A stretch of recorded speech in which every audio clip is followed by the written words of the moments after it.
Pemirsa, pada tahun 2023 sampai nanti 2024 dijadwalkan Ibu Kota Negara Indonesia akan pindah ke Penajam Pasir Utara dan juga Kutai Kartanegara di Provinsi Kalimantan Timur.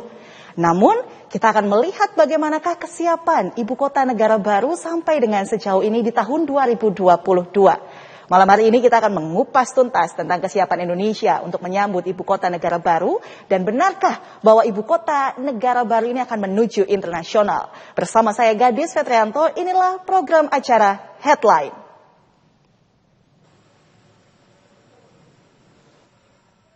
Kegiatan prosesi penyatuan tanah dan air dari seluruh provinsi di Indonesia hari ini digelar di titik nol Ibu Kota Negara di Kecamatan Sepaku, Kalimantan Timur. Prosesi penyatuan tanah dan air yang dibawa 34 gubernur ke dalam bejana Nusantara ini dipimpin langsung oleh Presiden Joko Widodo. Gubernur DKI Jakarta Anies Baswedan menjadi yang pertama memberikan tanah dan air kepada Presiden Jokowi. Tanah dan air yang dibawa Anies Baswedan diambil dari wilayah Kampung Akuarium, Jakarta Utara. Setelah Anies Baswedan, pemberian tanah dan air dilanjutkan oleh Gubernur Aceh, Gubernur Papua, dan gubernur lainnya di Indonesia. Presiden Jokowi menegaskan prosesi penyatuan tanah air ini menjadi penanda dimulainya proyek pembangunan Ibu Kota Negara Nusantara. Menurut Jokowi, berkumpulnya gubernur dengan membawa tanah dan air dari seluruh Indonesia ini menjadi simbol kebinekaan dan persatuan dalam rangka membangun IKN. Presiden Jokowi mengajak seluruh komponen bangsa untuk mendukung pembangunan IKN di Kalimantan Timur. Pemerintah daerah, TNI, Polri, swasta, dan seluruh masyarakat dalam mendukung pembangunan Ibu Kota Negara ini akan sangat membantu agar apa yang kita cita-citakan ini bisa segera terwujud. Prosesi penyatuan tanah dan air di titik nol IKN dihadiri 28 gubernur dan 6 perwakilan gubernur dari seluruh Indonesia. Sebanyak 15 tokoh masyarakat juga turut hadir dalam prosesi ini. Usai prosesi penyatuan tanah dan air, kegiatan dilakukan dengan penanaman pohon bersama antara jajaran menteri, para gubernur, dan serta tokoh masyarakat. Pohon yang ditanam merupakan pohon khas dari 34 provinsi di Indonesia. Baik pemirsa, kita akan berbicara mengenai IKN Nusantara menuju internasional. Tadi kita sudah menyaksikan, Viti ini adalah seluruh gubernur dari seluruh Indonesia berkumpul untuk memberikan airnya. Seperti itu dari tempatnya masing-masing dan ini sebagai simbol kebinekaan. Sebelum akhirnya nanti IKN baru akan segera dibangun. Dan malam hari ini kita akan berbincang dengan narasumber kita. Ada 2 narasumber. Yang pertama sudah hadir di studio. Ada Pak Masri selaku ahli tata kota. Selamat malam Pak Masri. Selamat malam Mbak Gadis. Selamat malam, sehat Pak? Alhamdulillah sehat. Oke, kemudian sudah bergabung di Zoom pemirsa ada Bapak Agus Widyarta selaku Administrasi Negara UPN Veteran Jawa Timur. Saya sapa dulu, selamat malam Pak Agus. Selamat malam Mbak. Ya, baik, sehat Pak? Selamat malam. Alhamdulillah sehat. Alhamdulillah sehat. Baik Pak Agus, nanti kita akan berbincang. Tapi sebelumnya saya ke Pak Masri dulu nih. Pak Masri, tadi IKN baru sudah mulai dekat tahunnya ya Pak ya untuk pindah Ibu Kota Negara. Semuanya sudah mulai meributkan. Apalagi ASN. Siapa nih kira-kira ASN yang harus pindah ke Ibu Kota Negara baru? Seperti itu ya. Iya. Nah, apa nih sebenarnya yang dibutuhkan untuk sebuah Ibu Kota Negara Pak? Iya, makasih Mbak Gadis. Iya. Ya kita pertama alhamdulillah ya pemerintah sudah punya ikhtiar bagaimana mengatasi beberapa persoalan diantaranya menurut pemerintah perlunya memindah Ibu Kota Negara dari Jakarta ke Ibu Kota Nusantara. Yeah. Namanya Nusantara kan ya. Yeah. Nah di tengah kondisi dinamika politik, ya keterbatasan ekonomi dan pandemi ini tentu langkah-langkah optimasi perlu dilakukan gitu ya. Artinya begitu didok Undang-Undang Nomor 3 kemarin tahun 2022 tentang Ibu Kota Negara, tentu ini harus mengalir terus berjalan gitu ya. Ketika hari ini Pak Presiden sudah berada di titik nol bersama 34 gubernur ya, menyatukan air dan tanah tadi itu, secara simbolik kultur kita itu memulai langkah bagaimana realisasi secara fisik Ibu Kota Negara tadi. Nah tentu kalau misalnya dari berita, dari rencana pemerintah kalau memindahkan Ibu Kota Negara itu secara resmi, itu nanti dengan Perpres itu sekitar tahun 2023 akhir tahun 2024 gitu ya. Nah, tentu kalau memindah seperti di Nusantara ya, dari Jakarta itu, aparat pemerintah sudah disiapkan oleh pemerintah Pak Jokowi bahwa ada beberapa yang harus pindah duluan dan secara bertahap juga tadi itu. Nah, tentu karena yang dipindah ini fungsi-fungsi kenegaraan dalam konteks kota, tentu fasilitas bahwa fasilitas pemerintahan, fasilitas perwakilan negara asing, ya, fasilitas kelembagaan yang mendukung tugas-tugas pemerintahan, tentu secara fisik fasilitasnya harus disediakan tadi itu. Ya. Ini kebutuhan minimal tadi. Tetapi tentu secara jangka panjang ini juga secara paralel menyiapkan kebutuhan-kebutuhan jangka menengah dan panjangnya. Karena pemerintah ngedok sampai tahun 2045 itu start bahwa ibu kota ini, kawasan ibu kota negara sudah tuntas disiapkan untuk melaju sebagai awal daripada kebangkitan ekonomi Indonesia tadi itu. Pak, kalau kita ngomongin tentang konsep modern nih dari sebuah ibu kota negara, apakah memang itu selalu, kalau kita ngomong modern berarti itu artinya selalu bangunannya simple dan mewah seperti itu, Pak? Artinya pengertian modern ada yang menerjemahkan mewah gitu ya, ada seperti itu. Tapi kalau dilihat dari undang-undang tadi disebutkan, ini kan ibu kota itu berada di kawasan hutan ya. Hutan. Dan kebetulan saya memang pernah tinggal, Pak. Memang itu sangat hutan, betul. Hafal ya. Hafal sekali. Visinya apa ya. Artinya di situ kan visinya IKN, Ibu Kota Nusantara ini kan kota dunia untuk semua gitu ya. Dan lokasinya di hutan gitu ya, di Kalimantan, Provinsi Kalimantan Timur. Nah, di situ disebutkan memang bagaimana kota ini menjadi berkelanjutan di level dunia. Kemudian kota ini juga didesain untuk penggerak ekonomi Indonesia, ya kan ya. Dan sebagai simbol identitas nasional bangsa Indonesia tadi. Nah, tentu modern tadi itu secara teknis diterjemahkan sebagai kota yang cerdas tadi itu, artinya nyaman dan efisien tadi itu. Tentu pengertian modern itu enggak serta-merta harus mewah ya, tetapi bagaimana dia itu bisa menyatu dengan karakter alam hutan itu, tapi satu sisi bagaimana kegiatan itu tetap nyaman dan pendekatan-pendekatan efisien itu dilakukan. Oke. Nah, kalau membutuhkan teknologi tinggi ya baru masuk tadi itu. Tapi kalau dengan local wisdom, kebijakan lokal, kearifan lokal, tentu tidak selalu serta-merta harus dengan yang modern tadi. Oke, baik. Terima kasih Pak Masri. Saya ke Pak Agus nih. Pak Agus, kalau kita bicara tadi tentang tata kotanya. Nah, sekarang ke Pak Agus mungkin lebih ke perubahan apa nih yang akan dirasakan secara administrasi seperti itu ya Pak ya. Ketika ibu kota negara pindah ke ibu kota negara Nusantara. Secara kan kalau kita lihat jaraknya dengan ibu kota kita saat ini dari Jakarta ke Kalimantan Timur itu penerbangannya lumayan seperti itu ya Pak ya. Lumayan jauh jaraknya. Lalu administrasi seperti apa nih yang nantinya akan berubah? Ya, terima kasih Mbak. Jadi sebelum saya masuk ke masalah administrasi negara di dalam konteks ini, memang sekarang memang masih ada debatable ya tentang kewenangan, kemudian tentang pemerintahan, tentang otorita, begitu ya. Tetapi kemudian dengan sudah terbitnya undang-undang tentang IKN ini tentu memang harus kita jalankan gitu ya, kita jalankan. Nah, kalau melihat dari sisi administrasi, saya kira bahwa perpindahan ibu kota negara ini salah satu tujuannya agar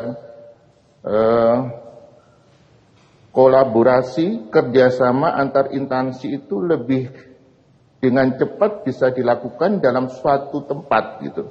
Jadi kalau selama ini di Jakarta itu yang macet, kemudian antara satu kementerian dengan kementerian yang lain itu berjarak jauh, kemudian juga dengan kantor sekretariat negara juga begitu ada jarak begitu sehingga sulit untuk bertemu. Nah, kemudian kalau sudah dijadikan satu maka akan lebih mudah di dalam konteks berkoordinasi dan sebagainya.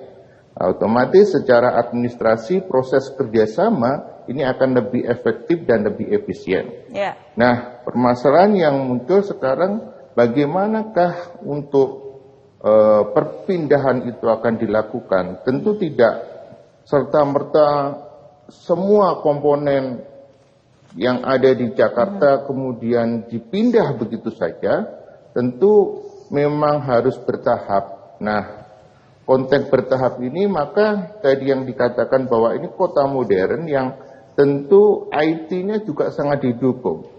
Permasalahan bertahap bisa terselesaikan dengan IT yang bagus. Kemudian nanti kalau sudah kumpul di ibu kota baru itu tentu mempunyai IT yang bagus sehingga koordinasi juga akan semakin bagus. Saya kira saya percaya bahwa perpindahan ini juga akan mempunyai dampak administrasi lebih bagus lagi sehingga kerjasama di dalam rangka mencapai tujuan negara itu akan bisa tercapai secara efektif dan efisien. Nah, sekarang tinggal bagaimanakah kepala otorita ini akan memanage itu agar tujuan untuk menjadi ibu kota sebagai sentral pemerintahan yang modern itu bisa tercapai. Begitu Mbak, kira-kira saya. Oke, baik. Itu tadi adalah mengenai kebijakan administrasi secara umum. Nah, kalau kita bicara tentang administrasi publiknya Pak, seperti apa? Biasanya kita kalau misalnya ada hal sesuatu harus mengurus gitu ya ke kementerian apa atau ke instansi apa, datangnya harus ke Jakarta. Nah, saat ini berhubungan dengan administrasi publik seperti apa Pak Agus? Ya, kalau nanti ya, nanti maksud tentu saya. administrasi publik nanti administrasi publik, pelayanan publiknya akan pelayanan publik dalam bentuk administratif akan lebih cepat karena tentu kementerian akan menjadi dalam satu lokasi kan, tidak seperti yang sekarang berbeda-beda tempat gitu. Jadi koordinasinya akan lebih mudah. Kemudian ibu kota ini kan juga modern, tentu dengan IT yang modern juga. Jadi nanti pelayanan publiknya administratif itu akan lebih mudah dan lebih efektif kalau menggunakan IT yang memadai di dalam kota yang modern yang seperti ini. Oke, saya potong sebentar Pak Agus, tapi kita kan akan segera pindah di tahun 2003 atau 2024 paling lambat, seperti itu ya Pak ya. Ketika pindah di tahun 2024 seperti itu, saya yakin bahwa semua fasilitas yang tadinya ada modern seperti itu, kemudian fasilitas pelayanan publik itu belum akan tersedia di ibu kota ibu kota negara Nusantara. Nah, pertanyaan saya selanjutnya nih, kalau misalnya harus ada yang dipindah untuk administrasi publik, menurut Pak Agus, harus administrasi publik yang seperti apa yang pindah dulu ke IKN Nusantara sebelum semuanya nanti kita akan pindah? Karena kan tidak mungkin semuanya tiba-tiba pindah, pasti bertahap seperti itu. Ya, jadi sudah ditentukan kementerian-kementerian yang akan dan lembaga-lembaga negara yang untuk pindah segera mungkin yang saling berhubungan di tahun 2023 dan kemudian di tahun 2024 itu diperkirakan semua kementerian dan lembaga sudah berada di sana gitu. Jadi kalau kementerian apa yang harus pindah, saya kira kementerian yang berhubungan langsung dengan pelayanan administratif masyarakat tentu akan menjadi satu di sana terlebih dahulu gitu. Tapi saya kira dari daftar yang beredar sekarang itu sepertinya hampir semua kementerian yang mempunyai fungsi untuk pelayanan publik administratif itu akan segera pindah ke ibu kota yang baru gitu. Yang baik. berhubungan dengan administratif ya. Baik Pak Agus, ini sebelum jeda Pak Agus, saya balik lagi pertanyaannya lagi ke pelayanan publik. Banyak masyarakat yang mengkonsumsi ketakutan karena nantinya kalau misalnya kita sudah pindah ke IKN Nusantara, kemudian pelayanan publik dipindah ke sana, sedangkan mengingat sejumlah warga negara ini paling besar mereka tuh hidupnya di Pulau Jawa seperti itu. Bagaimana mengatasi hari ini Pak Agus? Jangan dijawab dulu, kami akan kembali setelah yang satu ini. Ya.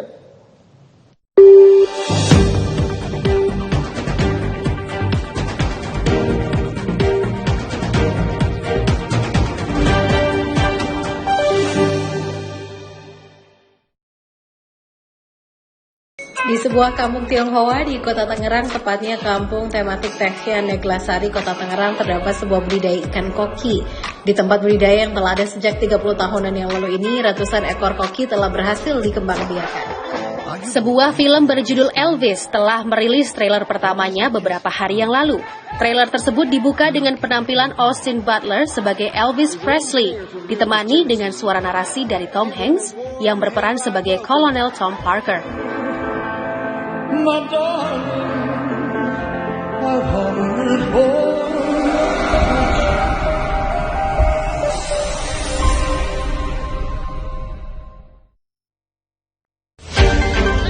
Hujan deras disertai angin kencang di sejumlah wilayah di kota Surabaya membuat sejumlah pohon tumbang di berbagai tempat. Selain itu, hujan deras yang terjadi sejak pukul 12 siang hingga beberapa jam tersebut juga disertai butiran es batu hingga sebesar kelereng.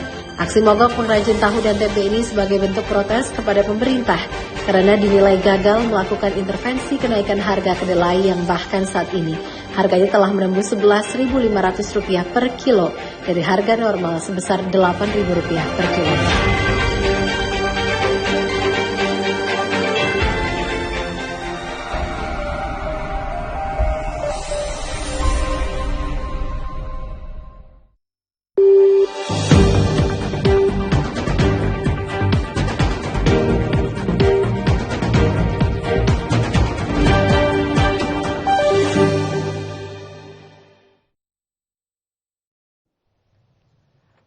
Terima kasih pemirsa, Anda masih bersama kami dan kita masih berbicara tentang IKN Nusantara menuju internasional. Dan digadang-gadang ini pemirsa, IKN Nusantara kita yang ada di Provinsi Kalimantan Timur, tepatnya di Penajam Pasir Utara dan juga Kutai Kartanegara, ini akan menjadi sebuah IKN yang internasional, tarafnya internasional, yang modern. Tadi Pak Masih tetap sempat mengatakan bahwa kalau namanya modern itu sudah pasti mewah seperti itu ya Pak ya? Atau smart, yes. Nah, kita akan membahas lagi tadi sebelum jeda. Saya sempat tanya sama Pak Agus. Pak Agus, ada ketakutan sebagian besar penduduk. Bagaimana jika IKN Nusantara ini sudah mulai beroperasi, sedangkan kebanyakan penduduk ini mayoritas tinggalnya di Pulau Jawa. Jadi mereka akan takut nanti kalau waduh ini gimana, terganggu seperti apa. Bagaimana menurut Pak Agus?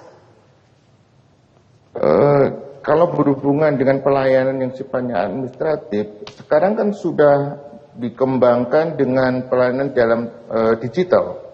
Jadi sudah menggunakan online. Jadi posisi pengguna layanan itu tidak perlu untuk datang ke kantor begitu.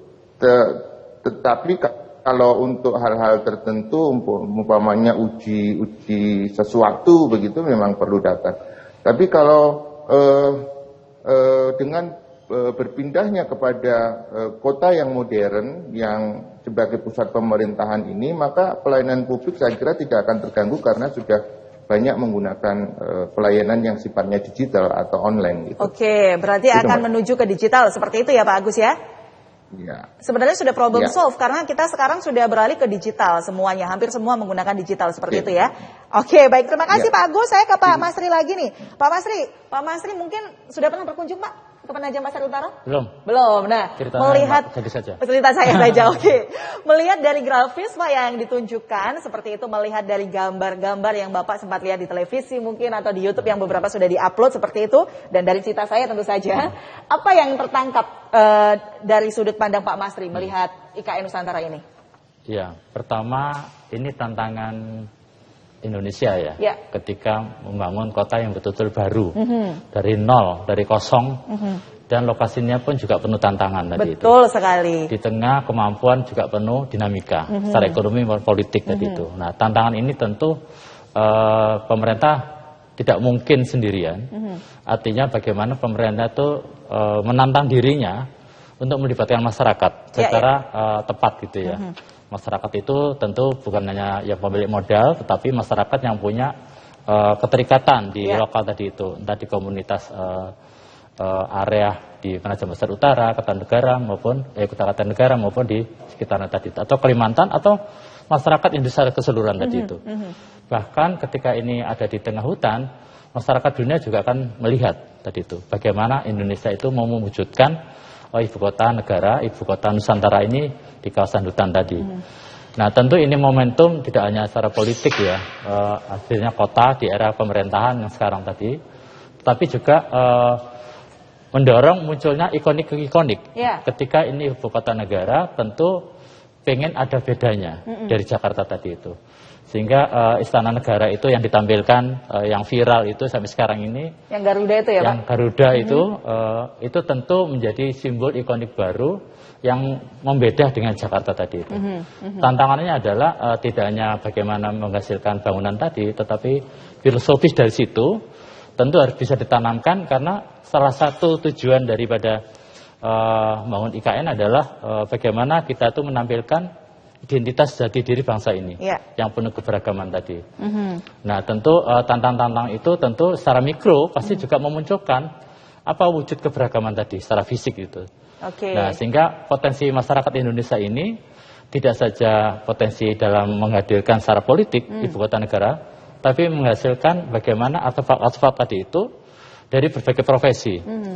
Jadi kalau misalnya ikon istana negara tadi itu, kemudian ada bangunan pemerintahan yang mendukung, misalnya bangunan kementerian, bangunan lembaga-lembaga, permukimannya, itu juga harusnya bisa merepresentasikan keragaman di Indonesia tadi itu. Nah, potensi dari warga ini, ayo didorong untuk menghasilkan tadi itu. Lakukan sayembara. Jadi pemerintah nggak mutusin sendiri, tapi lakukan sayembara sehingga masyarakat itu bisa terlibat secara langsung untuk menghadirkan bagaimana bangunan-bangunan fisik menjadi fasilitas IKN dan permukimannya tadi itu. Nah, berikutnya adalah ketika ini berada di hutan, tentu tantangan tersendiri ini. Betul. Nah, sehingga dunia menunggu ini. Bisakah Indonesia ini membangun di tengah hutan tadi itu? Nah, kalau membangun di kota-kota yang sudah ada embrionya, tinggal mengembangkan. Ini kan membangun embrio sekaligus menumbuhkan dan mengembangkan tadi itu. Meskipun kita itu secara dekat itu ditunjang oleh keberadaan Samarinda sama Balikpapan tadi itu.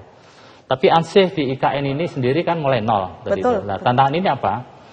Tentu masyarakat ini ada yang langsung info terlibat secara langsung, ada yang nunggu, ada yang meragukan, kan itu kan ya. Nah, sekarang bagaimana kita menunjukkan bahwa roadmap mulai 2022 sampai 2045 itu secara bertahap. Katakan misalnya sekarang 2022 sampai 2024, ini kan pemerintahan sekarang ini Pak Jokowi ini idealnya kepingin pindah. Terus kemudian 5 tahun ke depan, 5 tahun ke depan sampai 2045 tadi itu. Nah, salah satu fungsi ini adalah tidak semata-mata ibu kota negara, tetapi nanti itu menjadi mesin ekonomi untuk Kalimantan dan Nusa Timur tadi itu. Nah, artinya apa?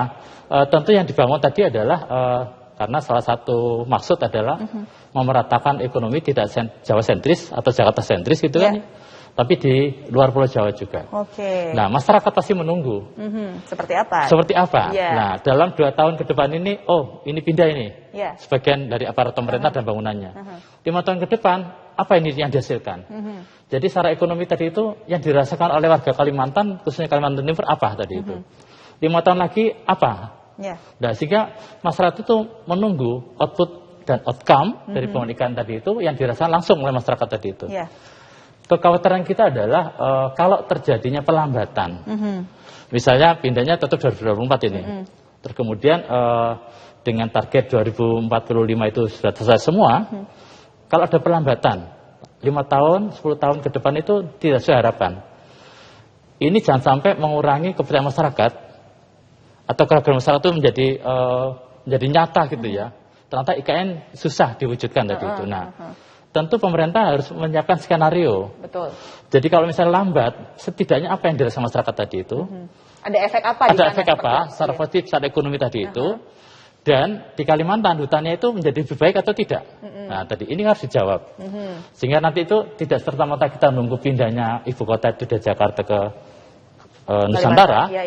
Tetapi secara bertahapan ini masyarakat menunggu hutanku yang di Kalimantan itu menjadi mau diapain seperti itu menjadi baik atau menjadi rusak tadi itu. Nah, konsep forest city ini kan harus tidak sekedar idealisme ya. Tetapi secara pragmatis itu bisa ditunjukkan masyarakat bahwa apa yang akan dibantu oleh masyarakat dan apa yang diberikan masyarakat tadi itu. Nah, sehingga kita tidak disajikan optimisme semata, tetapi rasional itu harus diberikan tadi itu.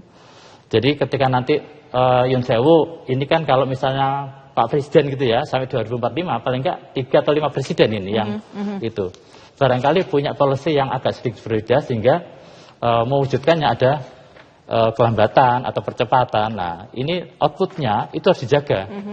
Jadi masyarakat itu yakin bahwa ikan itu akan efektif utuh seperti harapan itu kapan? Jangan sampai berhenti. Jangan sampai berhenti, itu dia. Tapi sebenarnya Pak, idealnya nih kalau kita mau membuat IKN Nusantara di sana, sebenarnya yang harus pertama kali kita bangun di sana itu apa Pak? Kan karena kita meraba ya itu masih hutan seperti itu, masih nol lah seperti itu. Apa yang harus pertama kali dibangun? Ya pasti akses ya. Akses jalan. Artinya ke Samarinda, ke Balikpapan ya. Terus kemudian kalau misalnya secara jangka panjang itu ada fungsi-fungsi pelabuhan misalnya ada di situ, akses ke pelabuhan dibangun. Terus sumber daya airnya, air bakunya untuk minum ya, untuk keperluan sehari-hari itu harus dipastikan ada tadi itu. Energi tadi itu kan ya. Kemudian pemerintah di sana itu ketika aktif pasti butuh permukiman. Nah, butuh fasilitas ekonomi minimal tadi itu. Nah, terus kemudian bagaimana ada bangunan yang fungsinya itu tetap memonitor keberadaan hutan tadi. Artinya Bapak Ibu di Kementerian Kehutanan tadi itu bagaimana bisa menyajikan secara terus-menerus ke masyarakat ada progres apa tentang hutan tadi itu. Karena sensitif kita adalah keberadaan hutan tadi. Kalau hutan memburuk harus segera ada langkah tadi itu. Sehingga ada laporan ke publik tentang progres manusia fisik dan impact terhadap keberadaan hutan maupun yang lain secara lingkungan tadi ya. Kalau saya tangkap dari penjelasan Pak Masri artinya adalah ibu kota negara Nusantara ini Pak, karena basicnya hutan itu dia mengapa Pak Jokowi kita pindah ke sana. Jadi kalau ada pembangunan tidak merusak hutan yang ada di sana. Seperti itu Pak? Atau gimana Pak Masri? Ya, artinya kalau kita tuh dekat dengan hutan, di mana pemerintah itu kan pengendali keseluruhan. Nah, hutan itu tidak serta-merta hanya Kementerian Kehutanan ya yang mengendalikan tadi, tapi berbagai kementerian karena yang gunakan juga berbagai sektor tadi itu. Nah, harusnya kalau misalnya di hutan misalnya, pertama diwujudkan memang bangunan fisiknya itu minor. Ya, yang mayor itu kan bangunan terbukanya, bangunan terbuka hijau. Ini sekitar 70%-an tadi itu. Nah, artinya apa? Tidak serta-merta hanya ruang terbuka hijau tadi, tetapi bagaimana keberadaan hutan itu menjadi terkendali, lebih terkendali karena dekat dengan pemerintah. Nah, kalau di Jakarta kan jauh. Nah, ini sekarang di depan mata harusnya lebih baik. Harusnya lebih bisa terkendali seperti itu ya, karena pemerintah ada di situ. Baik, nanti kita akan kembali lagi pemirsa ngobrol dengan Pak Masri dan juga Pak Agus tentang IKN Nusantara menuju internasional. Jangan kemana-mana, kami akan kembali sesaat lagi.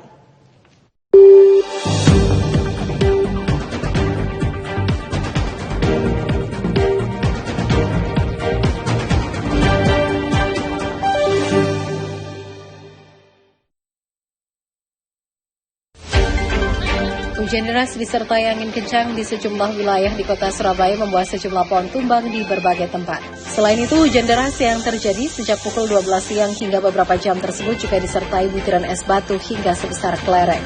Aksi mogok pengrajin tahu dan tempe ini sebagai bentuk protes kepada pemerintah karena dinilai gagal melakukan intervensi kenaikan harga kedelai yang bahkan saat ini harganya telah menembus Rp11.500 per kilo dari harga normal sebesar Rp8.000 per kilo.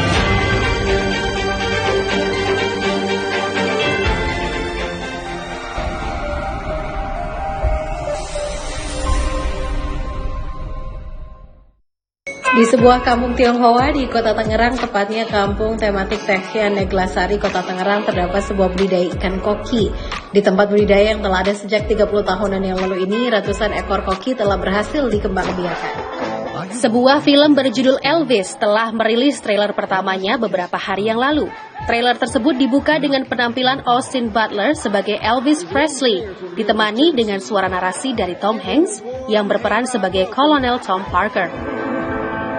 My darling, I've hungered for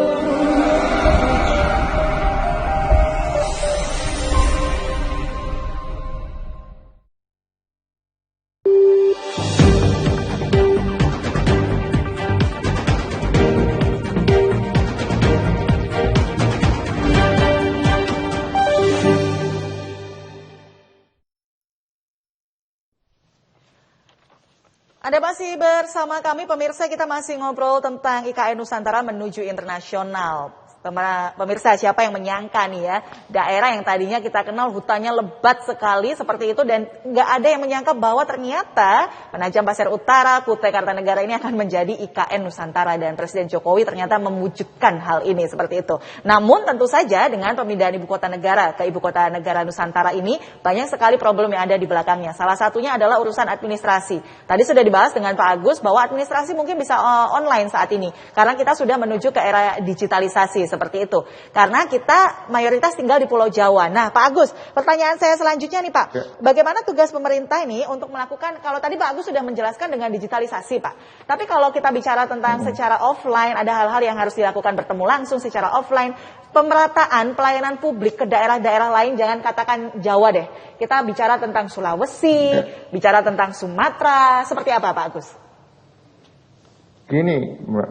Jadi pelayanan publik itu kan sebagian besar ada di daerah dan lebih banyak diurus oleh pemerintah daerah gitu ya, ataupun oleh pemerintah pusat tapi yang sudah ada perwakilan-perwakilan. Pelayanan apa coba? Umpamanya kesehatan itu sudah ada di daerah, pendidikan ada di daerah. Kemudian mungkin yang investasi pun sekarang kan kita sudah menggunakan OSS gitu ya, sudah menggunakan digital online begitu. Jadi saya kira tidak terlalu risiko gitu ya dengan pindahnya ke ibu kota yang baru tentang pelayanan publik ini. Yang jelas masalahnya hanya masalah koordinasi saja. Ya, koordinasi itu kan bisa dilakukan kalau ada fasilitasnya. Makanya tadi yang saya katakan di ibu kota yang baru itu tentu harus sesegera mungkin untuk dipersiapkan fasilitas untuk digital online-nya itu. Gitu kira-kira Mbak. Oke, baik. Jadi memang harus di digital dan mereka sudah terpusat di daerahnya masing-masing. Seperti itu ya Pak Agus? Ya. Betul. Pelayanan publik lebih banyak ada di daerah, baik itu provinsi maupun kabupaten kota. Oke, Pak Agus, dengan dipindahkannya, dengan pindah kita ke IKN Nusantara seperti itu Pak, daerah apa sih Pak yang paling diuntungkan Pak ketika kita pindahnya ke Kalimantan Timur seperti itu? Ya, jadi seperti tadi yang sudah disampaikan bahwa pindahnya ibu kota ini kan paling tidak yang pertama mungkin untuk menunjukkan bahwa pembangunan ini akan dilaksanakan ke seluruh daerah, tidak Jawa sentris gitu. Jadi saya kira dengan pindahnya ibu kota ke Kalimantan ini tentu pembangunan juga akan cepat dilaksanakan di Kalimantan dan di daerah-daerah pulau-pulau yang lain yang bukan Jawa begitu. Saya kira ini tujuan dari pemindahan ibu kota ya artinya menguntungkan juga bagi penduduk di sekitar itu ya, baik itu di Kalimantan maupun di daerah-daerah lain yang berdekatan dengan ibu kota negara. Gitu. Oke, baik. Penduduk yang ada di sekitar ibu kota negara Nusantara. Baik, kita ke Pak Mastri lagi. Pak Mastri, kalau kita misalnya mau desain tentang ibu kota negara Nusantara ini yang bagus, kalau menurut Pak Mastri ini adakah ibu kota negara di dunia yang bisa menjadi acuan kita? Kayak contoh, kita kan berada di hutan nih. Apakah ada ibu kota negara di dunia Pak yang bisa menjadi acuan buat kita? Untuk mendesain. Di hutan sepertinya Indonesia ini yang menjadi pionir ini ya. Oh, Indonesia menjadi pionir ya, iya. Oke. Artinya Indonesia itu kan hutannya banyak ya, paru-paru dunia gitu ya. Iya, betul. Ketika ada aktivitas baru, meskipun sudah pernah dan sudah ada kota-kota di Kalimantan ya. Tetapi ini kan mempunyai impact yang besar itu ya, karena sebagai ibu kota negara. Apalagi ada maksud-maksud secara ekonomi, menjadi penggerak ekonomi untuk Kalimantan Indonesia Timur tadi itu. Dengan dilatar belakangi oleh ketimpangan antara Jawa dan Jakarta dengan daerah yang tadi itu. Iya. Maka masuknya kegiatan-kegiatan ekonomi di hutan pasti sensitif sifatnya. Karena ada kegiatan-kegiatan produktif, eksploratif dan macam tadi itu yang mungkin berbagai pihak itu memiliki cara metode yang berbeda ya. Apakah mengalahkan alam ataukah merestorasi alam dan sebagainya tadi itu. Sehingga ini menjadi tantangan. Maka pemerintah harus betul-betul menjaga ini ketika jaga lingkungan hidup di hutan tadi itu dengan membangun fasilitas produksi tadi itu secara jangka panjang dan berbagai kegiatan ekonomi yang menghadirkan orang, meskipun nanti ada kegiatan wisata yang terkendalikan, tentu orang ini kan harus tetap dikendalikan kepentingan-kepentingan tambahannya tadi itu. Sehingga bagaimana Indonesia itu menyajikan ke dunia, ini kan kota dunia untuk semua katanya ya, kata pemerintah tadi itu. Maka kalau kita tuh bangun kota di hutan, prosesnya itu harus disampaikan. Artinya kekhawatiran bahwa idealisme dalam bentuk output ya, nanti akan fisiknya itu minor gitu ya. Hutannya nanti akan menjadi lebih bagus. Itu tidak sekedar outputnya, tapi prosesnya tadi itu harus disampaikan.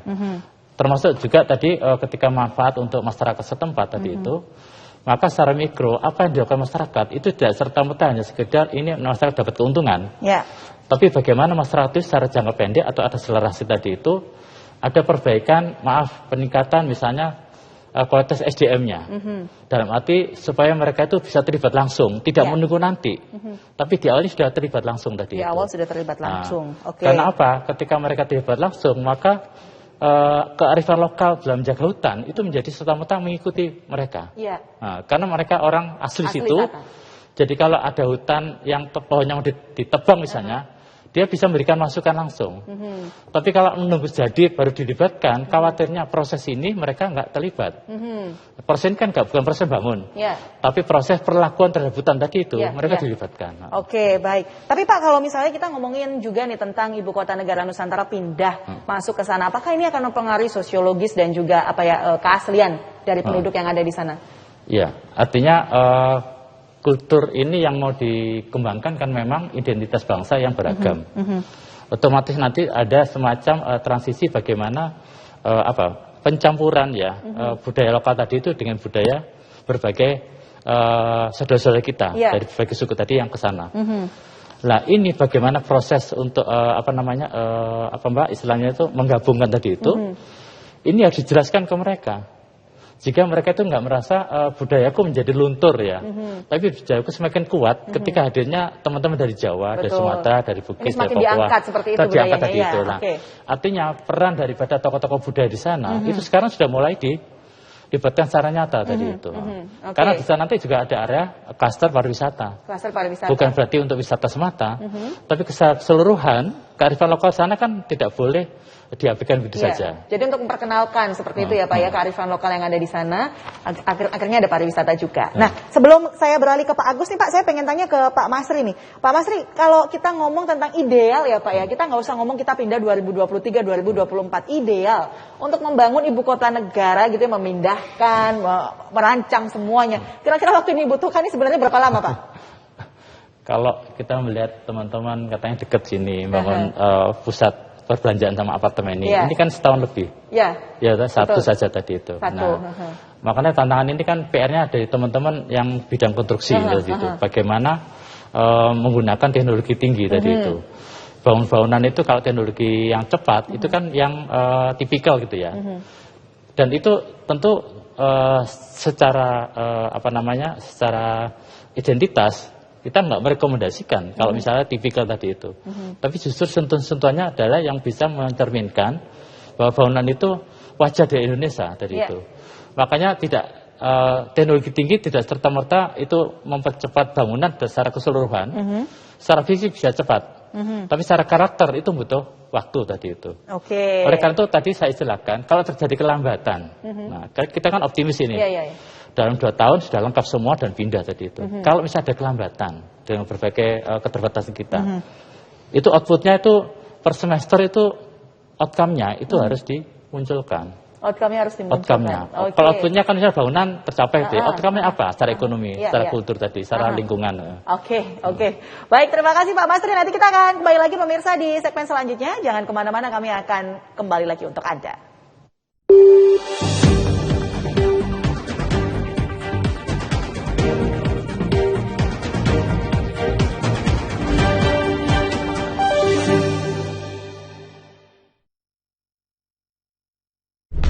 Ini Corolla kan? Corolla tahun 76. Kalau serinya Levin KE36. Oh Levin. Kali ini Irfan Hakim sedang berada di kawasan Serang, Provinsi Banten. Di sini Irfan ingin melihat sebuah benda luar angkasa yang tentunya tidak mudah mencarinya. Dasarnya kok gini tuh tertimbun atau gimana? Ini tertimbun, kita gali, tapi nggak terlalu dalam, cuma 5 meter.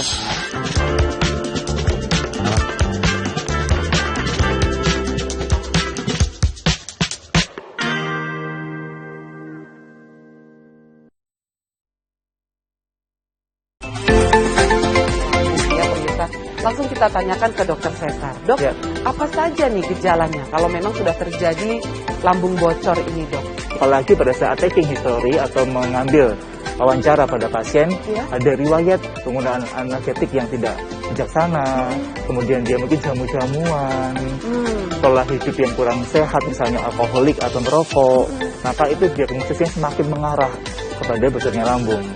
Gitu.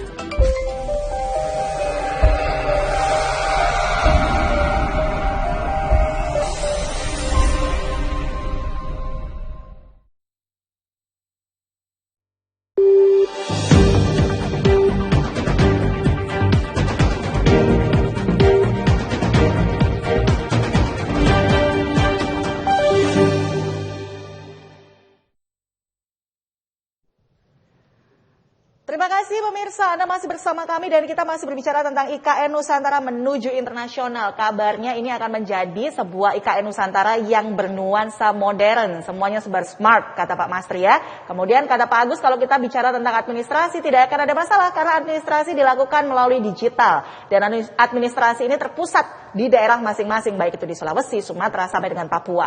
Tapi yang pengen saya tanya ke Pak Agus nih. Pak Agus, kalau boleh nanya nih Pak, kalau misalnya yang dikatakan Pak Mastri tadi terjadi, ada perlambatan pembangunan di IKN Nusantara, apakah itu nantinya juga akan memperlambat proses administrasi Pak?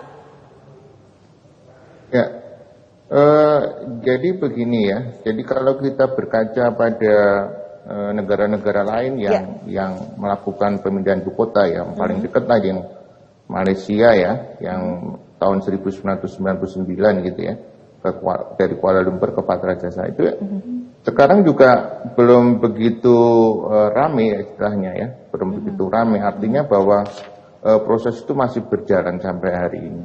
Nah, kemudian bagaimana ini tentang IKN di Indonesia, ya pemindahan ibu kota negara ini, ke ibu kota Nusantara ini gitu ya. Saya kira kalau terjadi sebuah perlambatan ya tentu harus ada, ini kan semua kan sudah terencana melalui roadmap yang sudah tersusun dengan rapi ya. Artinya pihak Bappenas sudah membuat roadmap tentang proses pemindahan itu dari tahun ke tahun sampai tahun 2045 yang akan datang, itu sudah ada ajarnya. Nah, bagaimana kalau ada keterlambatan ini, apakah juga akan mengganggu administrasi?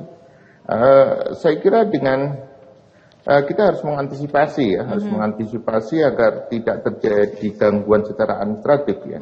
Artinya koordinasi antar kementerian, sekretariat negara itu tidak terjadi permasalahan jika ada keterlambatan pembangunan. Nah, maka dari itu di era yang sekarang ini saya kira digital, jaringan itu yang harus dibangun secara matang terlebih dahulu agar nantinya proses administrasi itu jangan sampai terganggu apabila terjadi pelambatan-pelambatan atau gangguan-gangguan dalam proses pembangunan di IKN itu.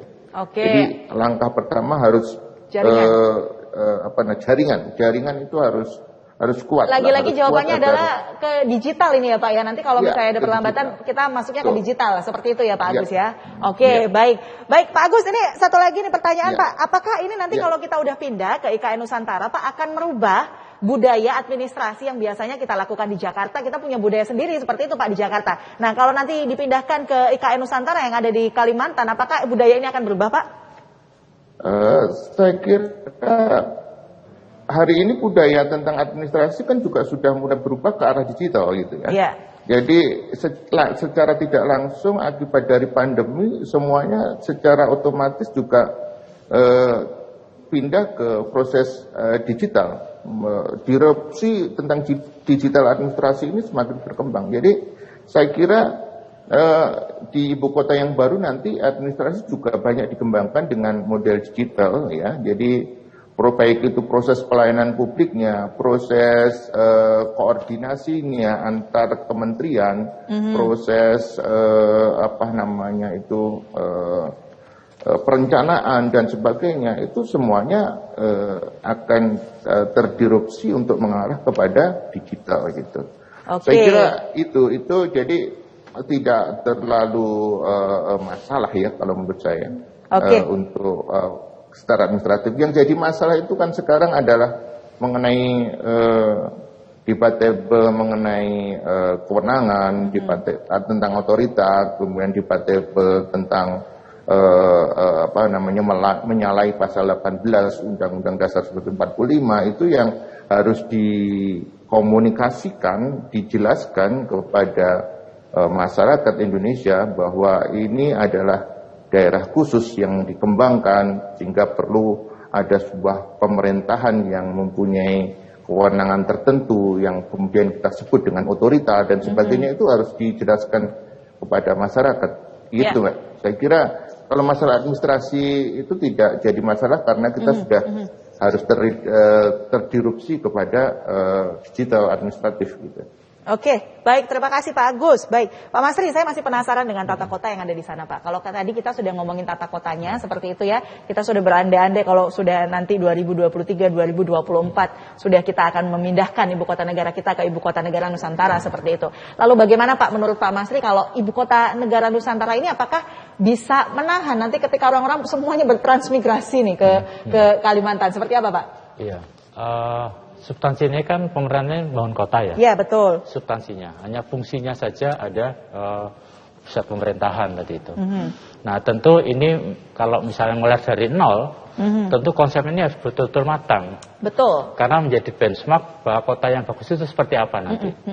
Kalau misalnya di Jakarta kemarin itu dikatakan ada banjir, ada macet, harusnya dipastikan di sana nggak ada banjir. Tidak ada banjir, tidak ada macet.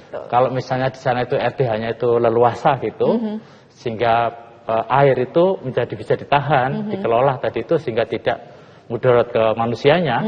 Ini menjadi contoh juga tadi itu. Nah, artinya apa? Pemerintah ini ditantang bahwa standar kota ke depan itu ketika kita sudah mencantumkan smart dan mulai nol, ini tentu tantangannya adalah kota ini harus paling bagus.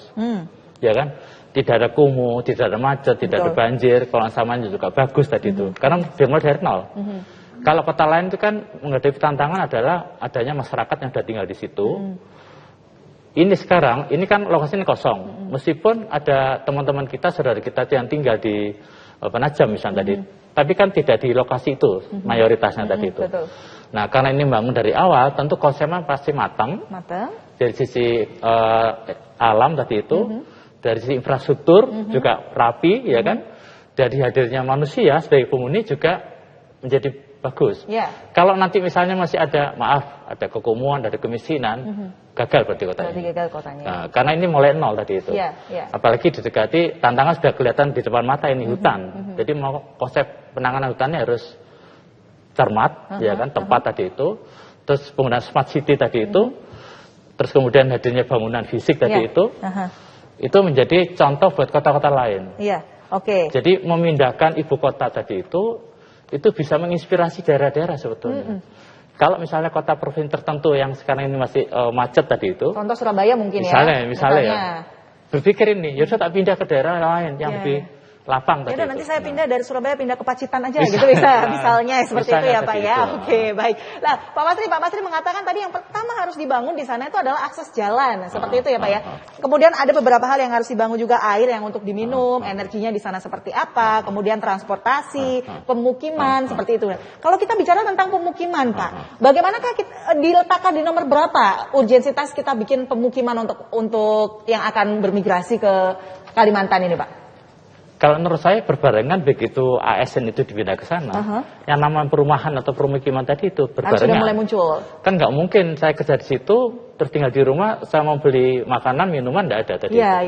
Anak saya mau sekolah TK, nggak ada tadi itu. SD, SMP harus ada tadi itu. Bahkan perguruan tinggi. Oh, perguruan tinggi nantinya juga akan dibangun di sana ya? Di sana harus ada, oke. Sehingga nanti itu orientasi perguruan tinggi tadi itu, misalnya di orientasi penanganan hutan, peningkatan SDM lokal, terus membangun kultur keberagaman, itu kan menjadi substansi pendidikan juga tinggi tadi itu. Sehingga yang nama permukiman itu menjadi ukuran juga.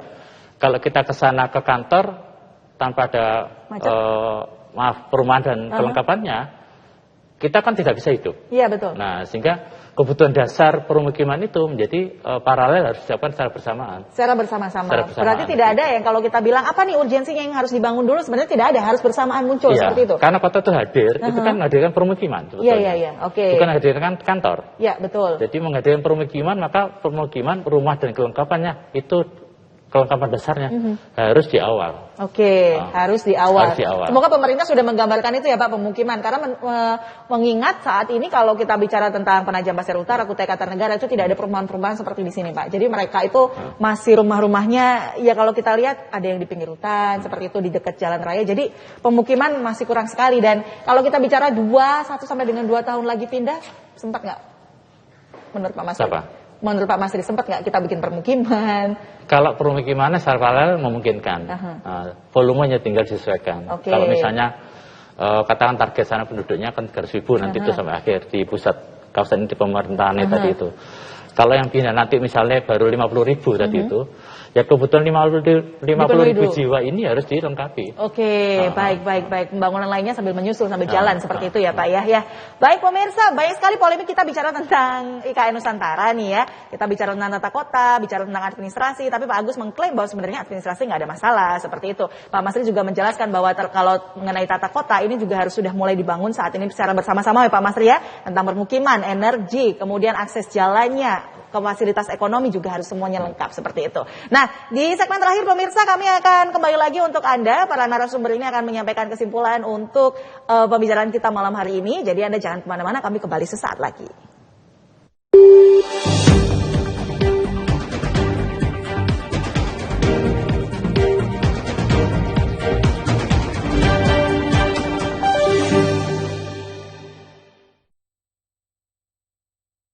Waktu dan tempat tidaklah jadi pembatas jenjang ilmu. Apapun pilihan Anda, kita siap mewujudkannya.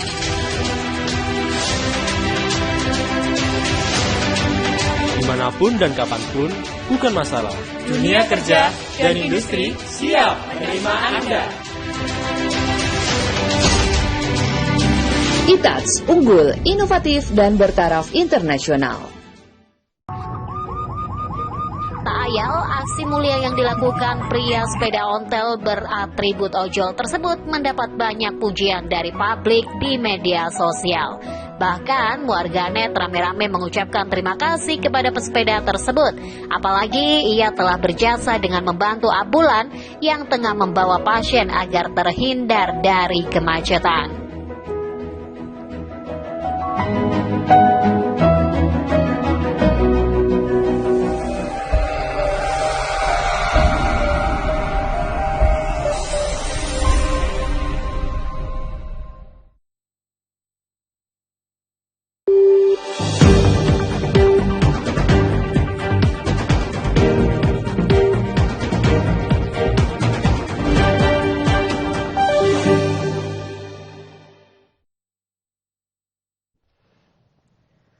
Terima kasih pemirsa, Anda masih bersama kami, tinggal 5 menit lagi kebersamaan kita. Saya ke Pak Agus saja kalau begitu. Pak Agus, singkat saja pertanyaan saya nih Pak. Bagaimanakah menjawab tumpang tindih antara Kepala IKN nantinya ya Pak ya dengan Gubernur di Kalimantan? Silakan Pak Agus. Jadi saya kira tidak akan tumpang tindih ya mestinya. Karena ini adalah sebuah wilayah khusus gitu ya, wilayah khusus yang luasnya 256.000 sekian hektar, itu wilayah khusus yang sudah ditentukan berdasarkan Undang-Undang Nomor 3 Tahun 2022. Sehingga prosesnya akan dikendalikan di manajemen oleh kepala otorita yang sudah ditunjuk oleh Presiden. Jadi saya kira tidak akan tumpang tindih. Yang jelas yang penting adalah kerjasama, koordinasi, karena wilayah-wilayah sekitar itu baik itu kabupaten di sekitar itu perlu koordinasi yang baik, gitu, terutama juga dengan gubernur. Yang paling penting itu kalau menurut saya adalah pemerintah segera menyelesaikan aturan-aturan yang berhubungan dengan pelaksanaan Undang-Undang Nomor 3 Tahun 2022 IKN itu, karena di dalam undang-undang itu disebutkan perlu adanya peraturan pemerintah, ada perlu keputusan peraturan presiden yang harus segera dibentuk, segera dikeluarkan untuk bisa menjalankan IKN ini dengan baik. Saya kira gitu. Oke, baik. Jadi harus segera diselesaikan Undang-Undang Nomor 3 Tahun 2022. Aturan pelaksanaannya dari undang-undang. Aturan pelaksanaannya seperti itu. Oke, baik. Baik, Pak Masri, karena kita sudah berada di segmen terakhir, singkat saja apa yang mau disampaikan mengenai IKN Nusantara. Silakan. Substansinya saya lihatnya itu fungsinya memang untuk pusat pemerintahan ya, ibu kota negara. Substansinya adalah membangun kota. Dan kita berharap di tengah keterbatasan kita ini, pertama adalah output dan kelibatan dan manfaat untuk masyarakat setempat itu sudah mulai dirasakan harusnya tadi itu. Saat kemudian, ini juga Pak? Mulai sekarang. Mulai sekarang, oke. Artinya masyarakat itu menjadi involved, terlibat tadi itu, karena ini memang ada manfaatnya. Ini diyakinkan masyarakat, mereka terlibat secara aktif tadi itu. Tanpa keraguan yang utuh tadi itu. Nah, kedua adalah rangkaian pembangunan ini kan jangka panjang ini. Jadi setiap output yang dihasilkan itu menurut saya harus ada kemanfaatan real. Kalau misalnya ada perlambatan, maka objek yang sudah dihasilkan pada kurun waktu tertentu ini, itu tetap ada manfaatnya. Jadi kalau kelambatan lama misalnya, ini terbangun 2-3 fasilitas misalnya, dengan jaringan transportasi dan sebagainya itu tetap punya manfaat. Sehingga pemerintah perlu memiliki konsep darurat. Seandainya ini enggak tercapai keseluruhan, ini jangan sampai tidak ada manfaatnya. Tetap ada manfaatnya untuk kinerja sebuah kota tadi itu. Jadi kalau idealnya sampai 2045 itu 100% terwujud, seandainya baru tercapai 40%, itu tetap harus termanfaatkan. Harus tetap hidup kota harus tetap hidup. Kalaupun sampai 2030 misalnya, tercapai nggak seperti harapan, harus tetap jalan. Tetap jalan. Artinya harus tetap bisa hidup termanfaat tadi itu. Tidak menjadi onggok. Ya tadi itu. Jadi konsep untuk memberikan manfaat secara step by step tadi itu harus diberikan ke masyarakat. Jadi ada jalur logistik tadi itu. Kalaupun fasilitas yang lain belum terpenuhi, jalan ini harus punya manfaat yang lain. Nah tadi itu harus punya konsep darurat supaya manfaat itu tetap ada, berapapun capaiannya tadi. Berapapun capaiannya ini harus tetap berjalan dan ini harus bisa tetap hidup seperti itu kotanya. Harus ada manfaatnya. Harus ada manfaatnya juga untuk masyarakat. Pak Agus silakan boleh menyampaikan Pak. Ya, yang perlu saya sampaikan adalah yang pertama pemerintah segera untuk menyusun peraturan-peraturan pelaksanaan dari undang-undang tentang IKN. Apakah itu peraturan pemerintah ataukah peraturan presiden yang diamanahkan di beberapa pasalnya itu. Gitu. Yang kedua kemudian otorita yang sudah dibentuk untuk segera mempersiapkan apa-apa yang perlu dilakukan dalam proses pemindahan ibu kota ini. Sampai kemudian ada keputusan presiden tentang pemindahan ibu kota itu. Sehingga ketika keputusan presiden itu dikeluarkan, paling tidak sudah siap untuk jika terjadi keterlambatan yang seperti yang disampaikan oleh Pak Masri tadi. Jadi itu harus dipersiapkan betul oleh kepala otorita yang telah ditunjuk oleh presiden. Begitu, dua hal itu saya kira yang segera harus dilakukan. Terima kasih Pak Agus, terima kasih juga Pak Masri sudah hadir di studio. Dan pemirsa, inilah akhir dari headline kali ini. Dengan topik kita malam hari ini adalah IKN Nusantara menuju internasional. Semoga apa yang kami berikan malam hari ini bisa memberikan Anda sebuah informasi baru dan juga bisa menginspirasi Anda yang ada di rumah. Saya Gadis Fetrianto beserta seluruh kru yang bertugas mengucapkan terima kasih, selamat malam dan sampai jumpa.